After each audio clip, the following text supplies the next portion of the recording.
हे काय खाली सगळे तेच आहे. साडेपडले फोटो घ्या आमचा आधी. या ना सगळे या. ठीक आहे राहू दे, काही नाही. माझ्या हातात तुमचा व्हिडिओ फिरवू द्या जरा कॅमेरा.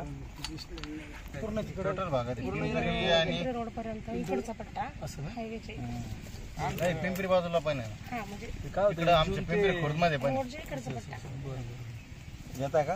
टॉक थोडासा सर घ्यायचा आहे का? हा, एक छोटी बाईट. बरं, आज आपण या पिंपरी राजा सर्कलमध्ये आहोत.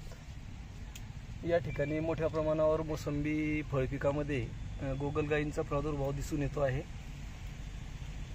प्रामुख्याने ही जी कीड आहे ही फक्त जून ते सप्टेंबर या कालावधीमध्येच दिसून येते आणि एरवी वर्षभर पावसाळा सोडल्यानंतर ही कीड सुप्तावस्थेत जाते.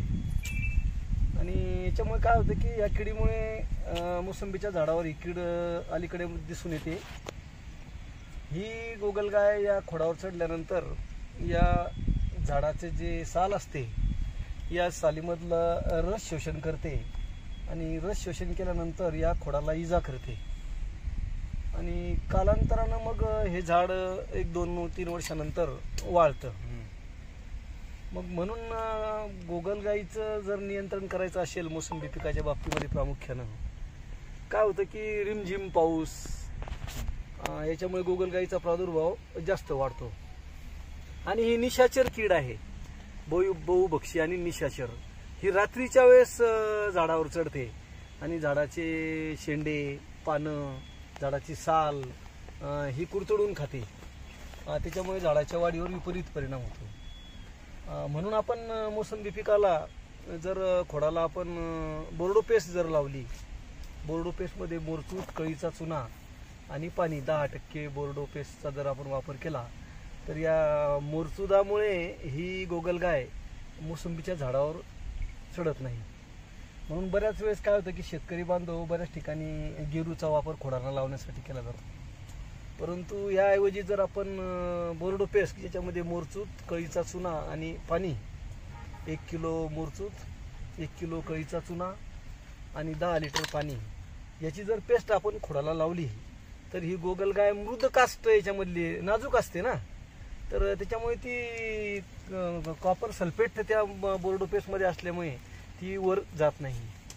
आणि बऱ्याच वेळेस आपल्याला जर रासायनिक याचा जर वापर करायचा असेल तर मेटॅल्डाइड म्हणून आहे, हे 2 किलो प्रति एकरी किंवा एका मोसंबीच्या झाडाला जर आपण 100 ग्रॅम वापरलं आणि झाडाच्या सभोवताली जर रिंगण केलं तर त्या मेटॅल्डाइडच्या संपर्कात आल्याबरोबर त्या गोगलगायी मरतात, त्या झाडावर जात नाहीत. म्हणून आपण या गोगलगायीचं नियंत्रण करण्यासाठी मेटॅल्डाइड असेल किंवा याला आपण वेगवेगळे आमिष सुद्धा तयार करू शकतो. या आमिषामध्ये आपण एखादं गोनपाट जर घेतलं पोतं आणि त्याच्यामध्ये जर गुळाचं पाणी टाकलं आणि बागेमध्ये 8-10 ठिकाणी जर ठेवलं तर रात्रीमधून सगळ्या गोगलगायी त्या पोत्याजवळ जमा होतात. आणि सगळ्यात बेस्ट नियंत्रण म्हणजे या गोगलगायी हातानं वेचून नष्ट करणे हा अतिशय चांगला पर्याय गोगलगायीच्या नियंत्रणासाठी आहे.